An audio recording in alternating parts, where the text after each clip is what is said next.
Jim Klauck on the Beach Money Podcast. I hope everyone's having a great day living your beach money life. Jordan Adler allows me to talk to all of you with some really close friends of his. And Tony Ferraro is joining me today here on the program, a close friend of Jordan. Hey, Tony, how are you? I'm great. How are you? Well, you know what I'm going to say. I'm living the dream. You're living the dream.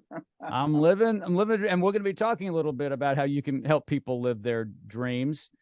I always like to start off, though. How do you know Jordan, and what does he mean to you?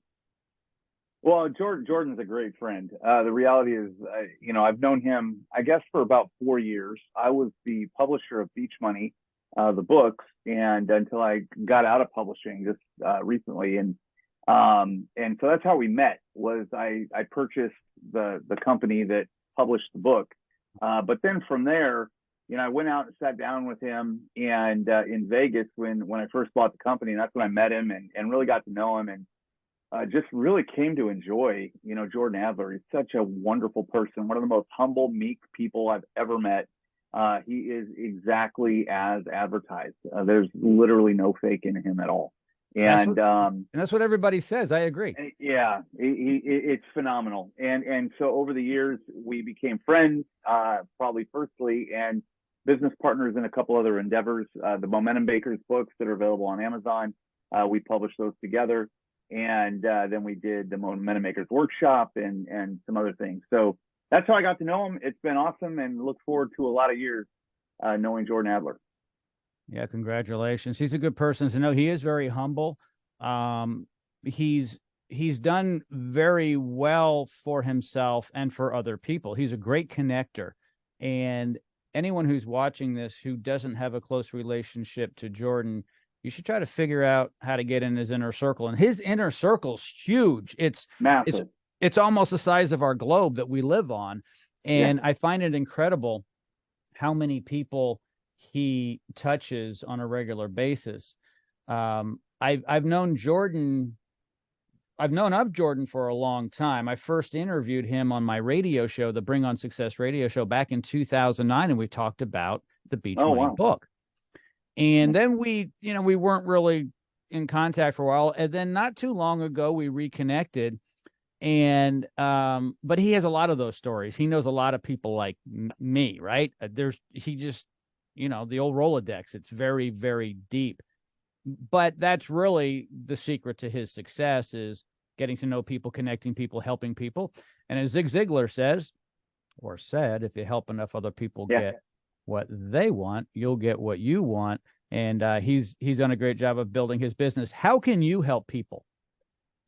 Yeah, well, I really help, high net worth individuals and C-suite level folks in business really clarify and discover what their real dream for their life is and or their business, and then build a clear path to it so that they can get there for less time and less money than they would otherwise do on their own. So, what I've found is a lot of folks who, and particularly successful folks, they've run to a point of success, and they still find this place of lack of clarity. They sometimes feel stuck, overwhelmed, tired, or they just aren't even clear what they're running for anymore. They've achieved a lot, and they've gathered a lot of resources, money or otherwise, but they're lacking purpose in it. And so, on the individual side, I help people sort of figure that out. On the corporate side, when I work with C-level folks, it's really about helping the organization discover the strategy to the vision of the company. And so it's sort of two different tool sets for different purpose, but very, very much the same thing, strategy. And that's really what I help people with. Tony, do you find that highly successful people get caught up in their identity, in their, we'll call it work, in their career, in who they are, but sometimes lose their identity then in their personal life? And then when they retire, some go like into depression and they're like, I've lost my identity. Do you see that? Oh, 100%. I mean, I can't tell you how many people I've worked with and done a life plan for in even their 60s. And they've stepped back and looked at their life on the wall as we've written it all out, all the major turning points, and gotten that tear in their eye because they've ended up someplace they didn't want to be.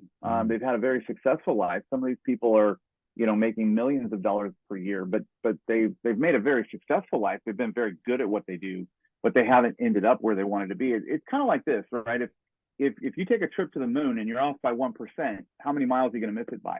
A lot of folks, particularly successful people, they were pushed into the vision that maybe their parents had for them, or society had for them, and they never really took the time to say, what's in it for me and what do I want to get to? And that question never got answered. And that's where the identity really became the work. And to your point, and when the work is over, that's why so many folks, when they retire, they die.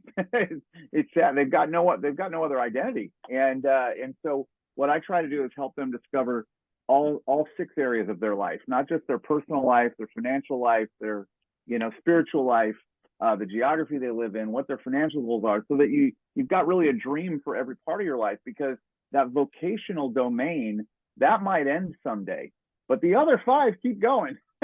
So let's get a plan for those, so that you've got something beyond the end line, if you will. I agree with you. So yeah. When we first met, you asked me how I'm doing, and I told you I'm living my dream. It's Right. my dream. It's not my parents' dream. I'll tell you one thing. I'll tell you a quick story about me. Back in 2003, I was a younger guy, and I was married to an even younger, beautiful bride. Still married now. We've been together for 25 years married. And so I come home one day from my corporate job, and I'll set this up by saying, I thought I was doing pretty well. Here I am, 36 years old. I got a BMW, 6-bedroom house, a pool, and a tennis court in the most affluent neighborhood in Rhode Island.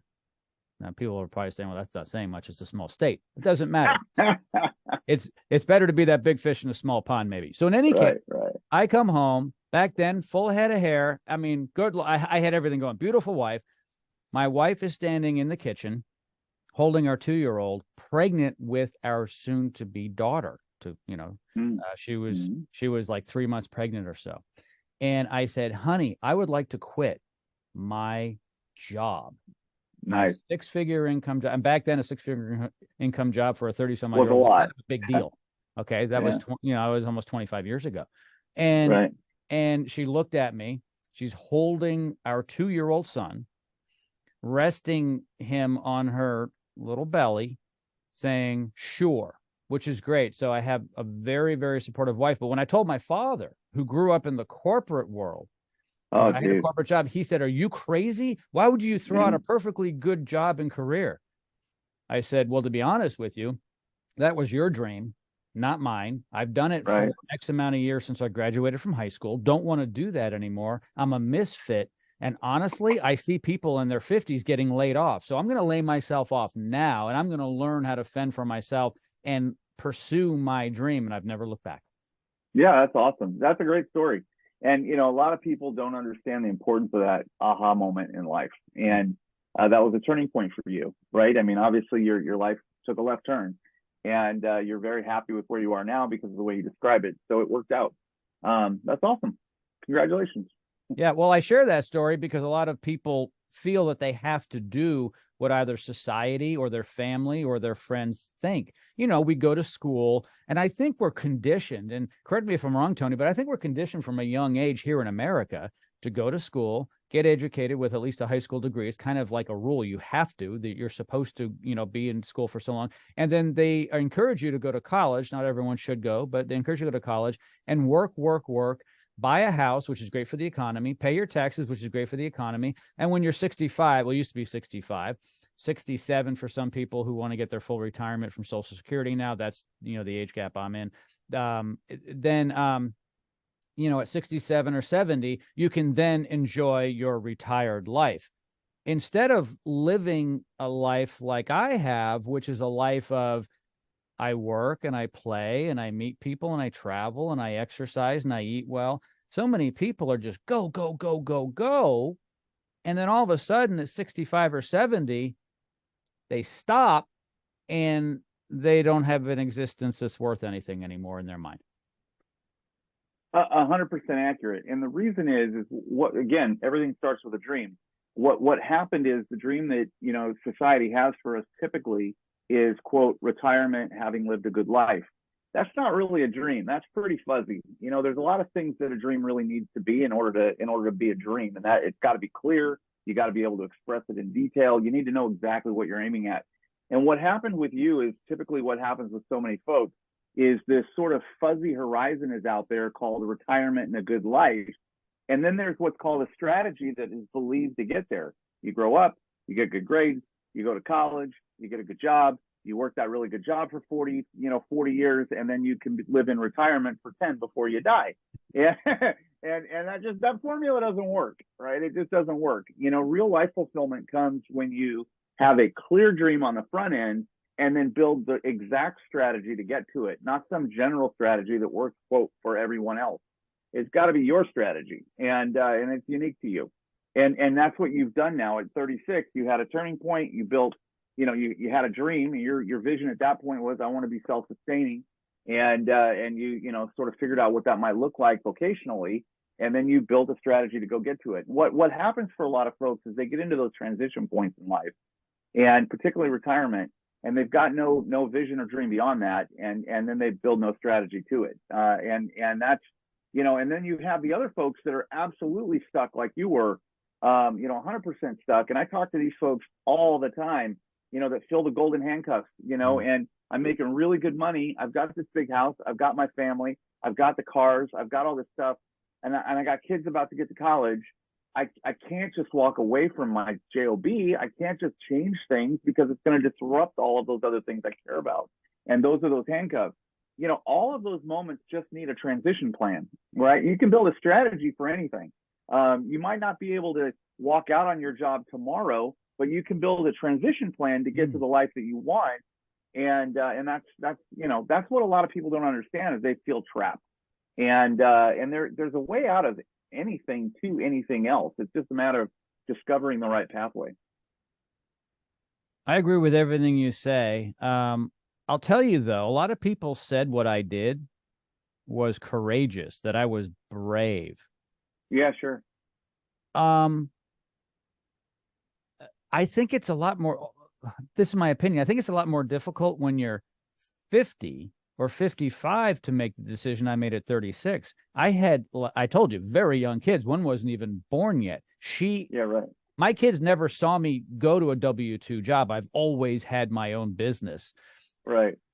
So, of course, they grew up differently than I did. I grew up with a father who moved us every 3 years because he was a high-level executive. And when he changed positions, we moved to different parts of the country and different countries, for that matter, right. Which was interesting. But I didn't want that life for myself or my kids. I was tired of moving, and I wanted, control. And so I think it would be really scary. And Tony, tell me your opinion on this. Really scary for a 50-year-old who has kids who are just about to go to college, who've always received that paycheck. I say it's like being on the teat of the corporation, right? You don't know how to make your own money. You are receiving an allowance from a company, really. I mean, just like when you were a kid, right?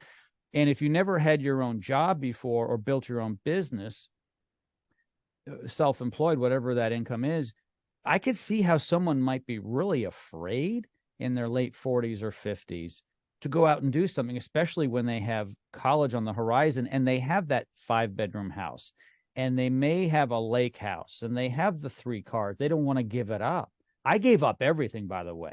And I didn't make what I was making for 5 years, but I was young and I figured, well, I could always retreat and get a job.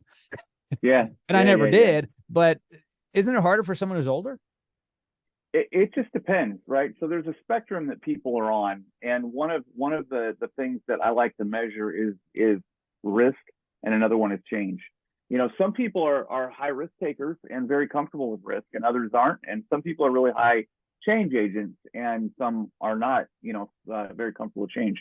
So to answer that question, I think for a lot of people it's very scary and it's hard, and for some people it's actually really freeing, and they gain a lot of confidence in it.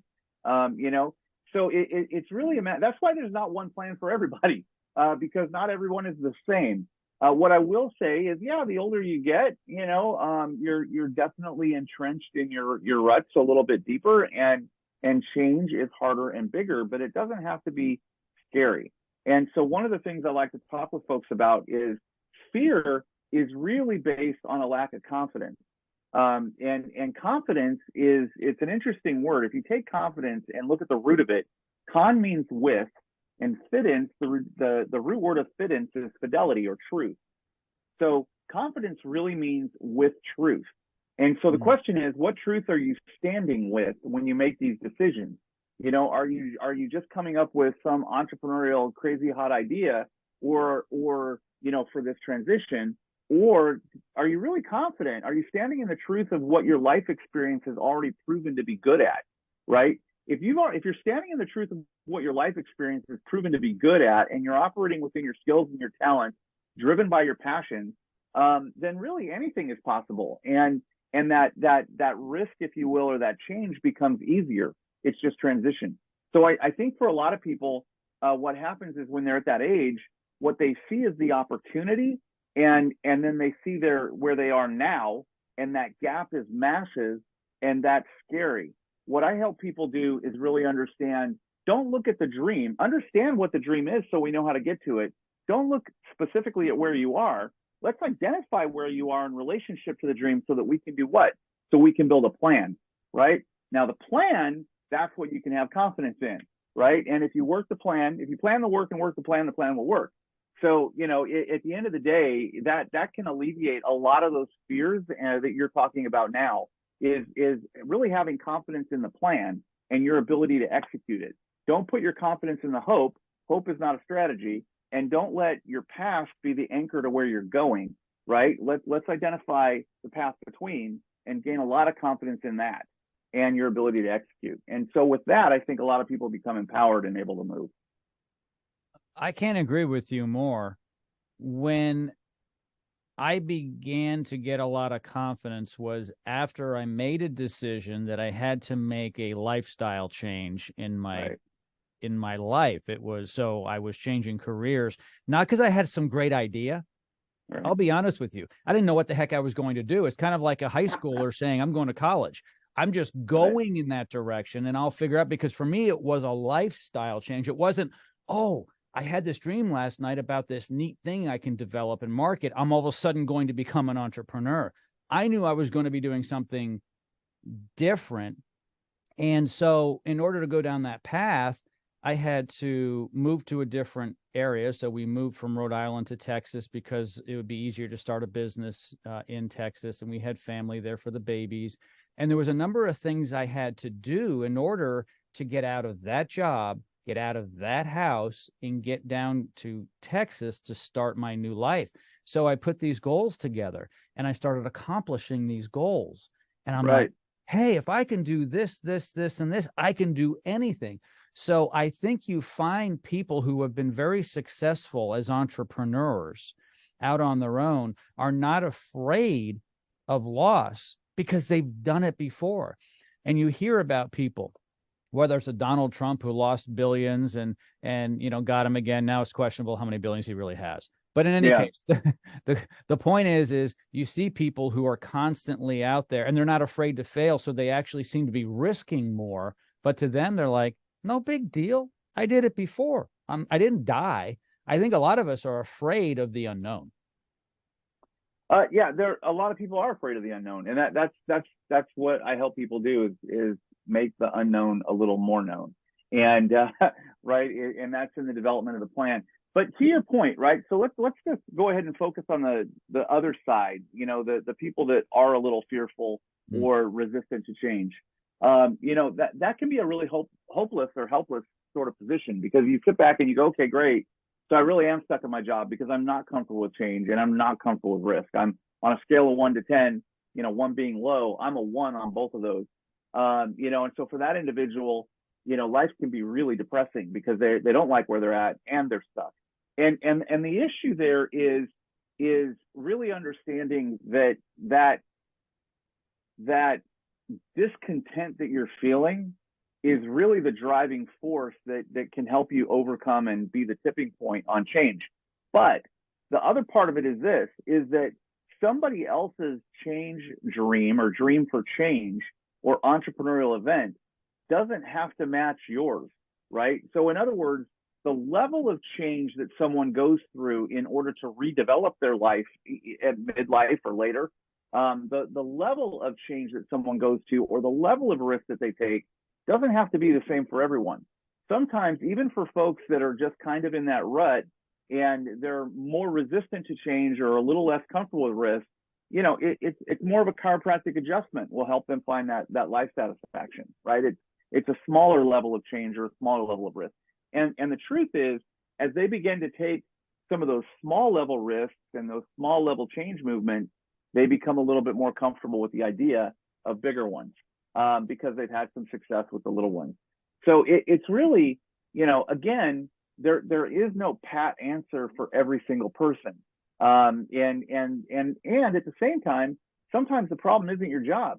Sometimes the problem is all you have is your job. And so, you know, you're in a rut in life because of what we were talking about a bit ago. Your whole identity is wrapped up in the job you have, and you're miserable, not because your job sucks, but because you don't have any other life. You're not doing self-care. You're not filling yourself up. You haven't discovered any hobbies.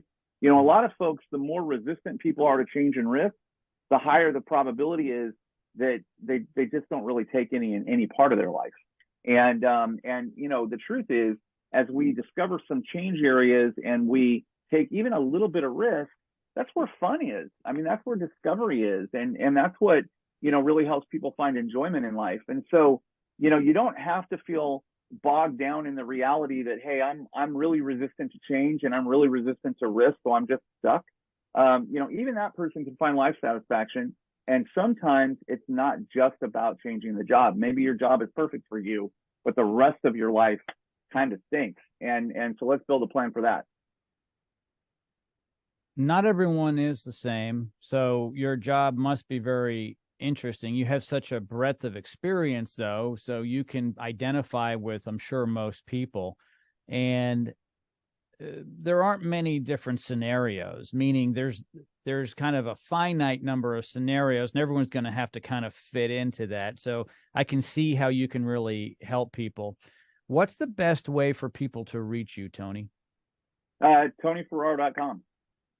That's easy. TonyFerraro.com. Yeah, just like Ferrari, but as Ferraro. So it's right, exactly. Yeah, TonyFerraro.com. Best way to reach me. You know, and would love to help anybody that I can help, or connect others to, you know, resources. Definitely good at that as well.